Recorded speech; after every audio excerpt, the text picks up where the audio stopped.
Pada abad ke-18, Tiongkok adalah kekuatan besar yang disegani dunia. Di bawah dinasti Qing, negeri ini memiliki sumber daya melimpah, teh, sutra, porselen, dan rempah-rempah yang membuat bangsa-bangsa Eropa tergila-gila. Namun, Tiongkok bersikukuh menjaga kedaulatannya. Mereka menutup diri dari pengaruh asing, hanya membuka satu pelabuhan di Kanton untuk perdagangan internasional, dan bahkan tidak terlalu tertarik pada produk-produk dari luar negeri.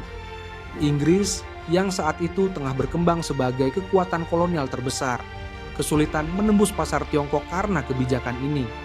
Mereka hanya bisa membeli barang-barang Tiongkok dengan perak, dan dalam waktu singkat cadangan perak Inggris pun terkuras. Ketimpangan ini memicu kecemasan di London.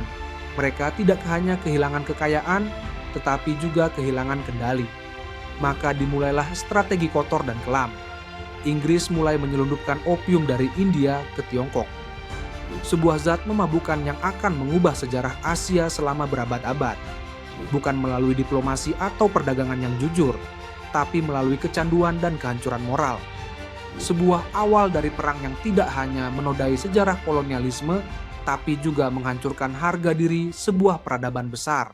Opium pertama kali diperkenalkan di Tiongkok sebagai obat penghilang rasa sakit, tapi dalam waktu singkat ia berubah menjadi racun sosial yang menyebar seperti epidemi. Petani, nelayan, pejabat lokal, bahkan prajurit istana mulai kecanduan. Produksi dalam negeri menurun, keluarga-keluarga hancur, dan korupsi merajalela. Inggris melalui perusahaan Hindia Timur memanfaatkan celah ini untuk memperluas pasar opium mereka. Mereka menyuap pejabat Tiongkok agar menutup mata, sambil terus menyelundupkan puluhan ton opium ke pelabuhan-pelabuhan besar. Di sisi lain, dinasti Qing mulai menyadari dampak serius dari perdagangan gelap ini. Seorang pejabat terkemuka bernama Lin Zexu diangkat oleh kaisar untuk memberantas opium dari akar. Lin menulis surat keras kepada Ratu Victoria, menuntut agar Inggris menghentikan pengiriman opium ke negaranya. Ia bahkan memerintahkan pembakaran lebih dari 20.000 peti opium di Guangzhou, sebuah aksi yang memicu amarah kerajaan Inggris. Bagi Inggris, tindakan Lin dianggap sebagai penghinaan terhadap perdagangan bebas. Tapi bagi rakyat Tiongkok, Lin Zexu adalah simbol perlawanan terhadap penjajahan moral. Di balik semua itu, bayangan perang mulai tampak. Perdagangan dan ketamakan telah berubah menjadi pertikaian bersenjata yang akan mengguncang Asia Timur. Pada tahun 1809, meletuslah Perang Opium pertama. Inggris, dengan kekuatan angkatan laut modern dan persenjataan mutakhir, meluncurkan serangan ke pelabuhan-pelabuhan Tiongkok. Sementara pasukan Qing masih mengandalkan senjata tradisional dan struktur militer yang usang. Dalam hitungan bulan, pasukan Inggris berhasil merebut berbagai titik strategis tanpa perlawanan berarti. Kota demi kota jatuh, rakyat sipil terjebak dalam ketakutan, dan istana kekaisaran kehilangan kendali atas wilayahnya sendiri. Perang ini bukanlah tentang kehormatan atau kemerdekaan, tapi tentang mempertahankan hak berdagang racun. Ironisnya, Inggris membungkus invasinya dengan dalih perdagangan bebas dan kebebasan pasar. Bagi mereka, menghancurkan negeri lain demi melanggengkan kecanduan adalah langkah sah dalam politik imperialisme. Pemerintah Tiongkok yang selama ini merasa unggul dalam budaya dan kekuasaan, terpaksa mengakui bahwa mereka tidak siap menghadapi perang modern. Kekaisaran yang selama ratusan tahun berdiri tegak mulai runtuh, tidak oleh perang saudara, tapi oleh serangan atas nama daun candu. Rakyat menjadi korban dari perebutan keuntungan. Dunia pun menyaksikan bagaimana satu bangsa besar dijatuhkan, bukan oleh kekuatan spiritual atau moral, melainkan oleh komoditas yang membuat manusia melupakan akal sehatnya. Setelah kekalahan yang memalukan, dinasti Qing terpaksa menandatangani Perjanjian Nanking pada tahun 1842, sebuah perjanjian sepihak yang menguntungkan Inggris dan mempermalukan Tiongkok. Dalam perjanjian itu, Tiongkok dipaksa menyerahkan wilayah Hong Kong kepada Inggris, membuka 5 pelabuhan untuk perdagangan asing, dan membayar ganti rugi dalam jumlah besar.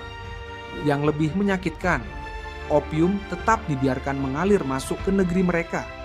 Kekaisaran kehilangan kedaulatan atas wilayahnya sendiri, dan rakyat Tiongkok menyaksikan negara mereka dijual secara perlahan demi menenangkan penjajah. Perjanjian ini bukan hanya dokumen politik, tapi simbol kekalahan mental dan moral. Ia membuka pintu bagi kekuatan barat lainnya, Prancis, Amerika, Rusia, untuk ikut menuntut hak istimewa dari Tiongkok. Dalam sekejap, negeri besar itu berubah menjadi objek eksploitasi. Para bangsawan Tiongkok yang dulu angkuh harus tunduk pada diplomat-diplomat asing. Kepercayaan rakyat terhadap pemerintah goyah dan benih-benih pemberontakan mulai tumbuh. Semua karena satu keputusan, membuka pintu bagi candu dan menyerah tanpa perlawanan berarti. Sebuah perjanjian yang menjadi luka abadi dalam sejarah bangsa. Dampak dari perang opium tidak berhenti pada kekalahan militer dan perjanjian sepihak. Dalam dekade-dekade berikutnya, Tiongkok terperosok ke dalam krisis multidimensi. Ketergantungan pada opium meningkat drastis, merusak produktivitas nasional dan menguras sumber daya. Jutaan orang kecanduan. Desa-desa hancur oleh kelaparan dan kemiskinan. Kekuatan militer lumpuh dan pemerintahan dinasti Qing semakin kehilangan wibawa. Di tengah kehancuran itu lahirlah berbagai gerakan pemberontakan, seperti pemberontakan Taiping, yang juga dipicu oleh ketidakpuasan rakyat terhadap kelemahan pemerintahan pusat.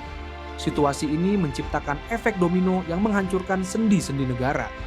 Inggris, bersama kekuatan barat lainnya, bahkan kembali melancarkan Perang Opium Kedua tahun 1896, semakin menegaskan bahwa kekuasaan kolonial bukan hanya soal wilayah, tapi soal kontrol mutlak atas pasar dan manusia. Perjanjian baru kembali dipaksakan, Beijing diduduki, dan istana kekaisaran dipermalukan. Kekaisaran Tiongkok semakin tampak rapuh dan tidak berdaya. Perang yang bermula dari daun candu telah berubah menjadi mimpi buruk nasional. Ia bukan hanya perang antar bangsa, tapi juga perang terhadap kemanusiaan dan harga diri. Luka ini tidak pernah sembuh, bahkan hingga hari ini masih menjadi bayang-bayang dalam hubungan diplomatik global. Perang opium akhirnya mencapai akhir yang memilukan bagi Cina. Bukan hanya tanah dan pelabuhan yang hilang, tetapi juga harga diri sebagai sebuah bangsa. Cina dipaksa membuka pintunya bagi kekuatan asing, menyerahkan kendali atas sebagian wilayah penting, dan melihat rakyatnya semakin tenggelam dalam kecanduan yang merusak tubuh dan jiwa. Rakyat Cina mengalami penderitaan tak terkatakan. Keluarga-keluarga terpecah karena ayah, anak, atau saudara mereka menjadi budak candu. Masyarakat kehilangan arah, sementara para pemimpin mereka terikat dalam perjanjian-perjanjian yang berat sebelah, yang isinya ditulis bukan dengan tinta, tapi dengan arogansi dan penindasan. Dunia menyaksikan kelumpuhan sebuah peradaban besar yang dibangun selama ribuan tahun, dihancurkan hanya demi sejenis daun kering yang memabukkan. Di sisi lain, Inggris dan negara-negara barat menikmati kejayaan yang dibangun dari reruntuhan bangsa lain. Mereka menyebutnya kemajuan, padahal bagi rakyat Cina itu adalah penjajahan dalam bentuk yang paling licik. Menjajah bukan hanya tanah, tapi pikiran dan tubuh. Perang ini bukan sekadar pertikaian senjata, melainkan perang terhadap martabat manusia. Dan hingga kini, luka itu masih membekas dalam memori sejarah Cina, menjadi pengingat bahwa kemajuan yang tidak beretika hanya akan meninggalkan puing-puing kemanusiaan.